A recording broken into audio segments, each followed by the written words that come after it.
Hi hello welcome to my channel cook with Nisa UK ಫುಡ್ಗೆ ಸ್ವಾಗತ. ನಾನಿವತ್ತು ಪನ್ನೀರ್ ಟಿಕ್ಕಾನ ಯಾವ ಥರ ಮನೆಯಲ್ಲಿ ಮಾಡ್ಕೋಬೋದು ಅಂತ ತೋರಿಸ್ತಾ ಇದ್ದೀನಿ. ತುಂಬ ಟೇಸ್ಟಾಗಿರುತ್ತೆ. ನೀವು ಮನೆಯಲ್ಲಿ ಒಂದು ಸರ್ತಿ ಟ್ರೈ ಮಾಡಿ. ರೆಸ್ಟೋರೆಂಟ್ ಹೋಟ್ಲಲ್ಲಿ ಮಾಡೋ ಥರನೇ ಮನೇಲಿ ಬರುತ್ತೆ, ಅಷ್ಟು ಟೇಸ್ಟಾಗಿರುತ್ತೆ. ನೀವು ಆಚೆ ಕಡೆ ಹೋಗಿ ತಿನ್ನೋ ಅಗತ್ಯ ಏನಿಲ್ಲ. ಏನಪ್ಪ ಇವರು cook with Nisa UK food ಅಂತ ಹೇಳ್ತಾರೆ, ಈ ಥರ ಎಲ್ಲ ಫುಡ್ಸ್ ಎಲ್ಲ ಮಾಡಿ ಹಾಕ್ತಾರೆ ಅಂತ ತಿಳ್ಕೊಬೇಡಿ.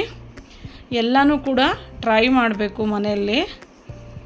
ಬರೀ ಉತ್ತರ ಕರ್ನಾಟಕ ಫುಡ್ ಅಂತಲ್ಲ, ನನಗೆ ಎಲ್ಲ ಟೈಪ್ ಆಫ್ ಫುಡ್ಡನ್ನು ಮನೆಯಲ್ಲಿ ಟ್ರೈ ಮಾಡ್ತಾ ಇರ್ತೀನಿ.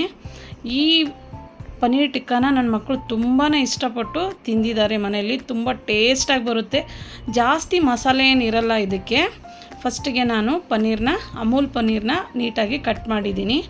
ನಾರ್ಮಲ್ ಮೊಸರೆ ಮನೆಯಲ್ಲಿ ತೊಗೊಂಡು ಸ್ವಲ್ಪ ಸೋಸಿಬಿಟ್ಟು ಅದರ ನೀರು ಹೋದ್ಮೇಲೆ ಗಟ್ಟಿ ಮೊಸರನ್ನ ಹಾಕ್ತಾಯಿದ್ದೀನಿ. ಇದಕ್ಕೆ ನಾನು ಪೆಪ್ಪರ್ ಪೌಡ್ರು, ಮೆಣಸಿನ ಪೌಡ್ರ್ ಹಾಕ್ಕೋತಾ ಇದ್ದೀನಿ, ಸ್ವಲ್ಪ ಧನಿಯಾ ಪೌಡ್ರು, ಒಂದು ಸ್ವಲ್ಪ ಗರಂ ಮಸಾಲ,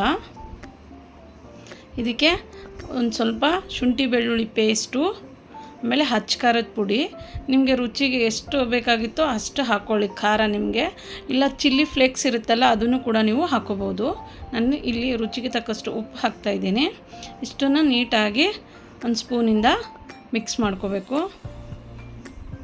ಮಿಕ್ಸ್ ಮಾಡ್ಕೊಂಡಾದಮೇಲೆ ಇದಕ್ಕೆ ನಾನು ಕಸ್ತೂರಿ ಮೇಥಿನೇ ಕೈಯಲ್ಲಿ ಸ್ವಲ್ಪ ಈ ಥರ ಉಜ್ಜಿಬಿಟ್ಟು ಹಾಕ್ಕೋತಾ ಇದ್ದೀನಿ. ಇದು ಫ್ಲೇವರು ಆಮೇಲೆ ಟೇಸ್ಟು ತುಂಬ ಚೆನ್ನಾಗಿ ಬರುತ್ತೆ ಇದರಿಂದ. ಇಷ್ಟನ್ನು ಮಿಕ್ಸ್ ಮಾಡಿ ನಾನಿಲ್ಲಿ ಕ್ಯೂಬ್ಸ್ ಆಗಿ ಕಟ್ ಮಾಡಿರುವಂಥ ಪನ್ನೀರ್ನ ಇದರೊಳಗೆ ಮ್ಯಾರಿನೇಟ್ ಮಾಡೋಕ್ಕೆ ಹಾಕ್ತಾಯಿದ್ದೀನಿ. ಇಲ್ಲಿ ನಾನು ಕ್ಯಾಪ್ಸಿಕಮ್ಮು, ಆಮೇಲೆ ಈರುಳ್ಳಿ, ಟೊಮೆಟೊ ಆಪ್ಷನಲ್ಲು. ನಿಮ್ಗೆ ಬೇಡ ಅಂದರೆ ಇನ್ನೊಂದು ಕೆಂಪು ಕಲರ್ ಬರುತ್ತಲ್ಲ ಕ್ಯಾಪ್ಸಿಕಮ್, ಅದನ್ನು ಕೂಡ ನೀವು ಯೂಸ್ ಮಾಡ್ಕೋಬೋದು. ಇಲ್ಲಿ ನೋಡಿ, ಈ ಥರ ಹಾಕಿ ಮ್ಯಾರಿನೇಟ್ ಮಾಡ್ಕೋಬೇಕು.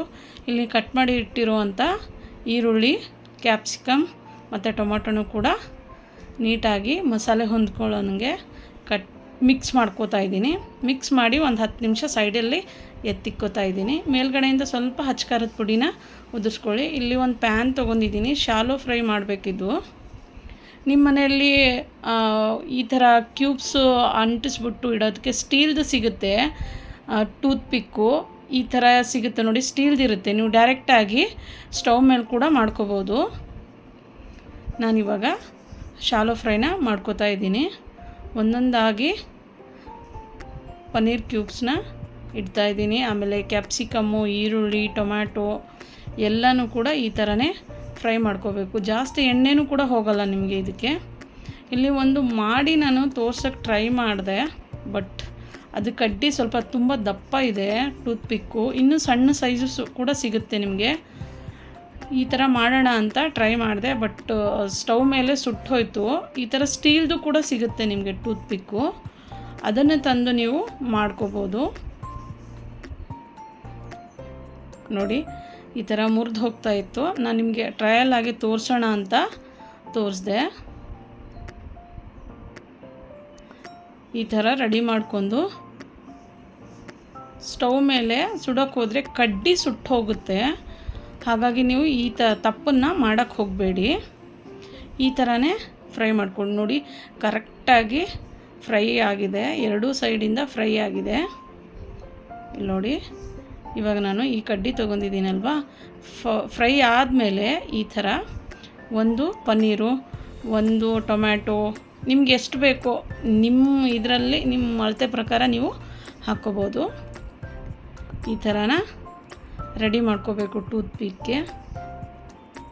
ತುಂಬ ಟೇಸ್ಟಾಗಿರುತ್ತೆ, ತುಂಬಾ ರುಚಿಕರವಾಗಿರುವಂಥ ಪನ್ನೀರ್ ಟಿಕ್ಕಾ ಮನೆಯಲ್ಲೇ ಸಿಂಪಲ್ಲಾಗಿ ಮಾಡ್ಕೋಬೋದು. ನಾವು ರೆಸ್ಟೋರೆಂಟ್ ಸ್ಟೈಲಲ್ಲಿ ಮಾಡ್ಬೋದು, ಅಲ್ಲಿಗಿಂತ ರುಚಿ ಜಾಸ್ತಿ ಚೆನ್ನಾಗಿರುತ್ತೆ ಇಲ್ಲಿ ಮನೇಲಿ ಮಾಡ್ಕೊಂಡಾಗ. ಮಕ್ಕಳಿಗೆ, ದೊಡ್ಡವ್ರಿಗೆ ಎಲ್ರಿಗೂ ಇಷ್ಟ ಆಗುತ್ತೆ. ಈ ಥರ ನೀವು ಒಂದು ಸರ್ತಿ ಟ್ರೈ ಮಾಡಿ ನೋಡಿ, ನಿಮ್ಮ ಮನೇಲಿ ಮಾಡಿದಾಗ ಹೇಗೆ ಬರುತ್ತೆ ಅಂತ ನನಗೆ ಕಮೆಂಟ್ ಮುಖಾಂತರ ಹೇಳಿ. ಮತ್ತು ನೀವು ಕಮೆಂಟ್ಸ್ ಮಾಡ್ದಂಗೆ, ನನ್ನ ಸಪೋರ್ಟ್ ಮಾಡ್ದಂಗೆ ನಿಮಗೆ ಬೇರೆ ಬೇರೆ ರೆಸಿಪೀಸ್ನ, ಹೊಸದಾಗಿ ಯೂನಿಕ್ ಆಗಿರುವಂಥ ರೆಸಿಪಿನ ನಾನು ನಿಮಗೆ ತೋರ್ಸೋಕ್ಕೆ ಟ್ರೈ ಮಾಡ್ತೀನಿ. ಅಲ್ಲಿವರೆಗೂ ಟೇಕ್ ಕೇರ್, ಬಾಯ್.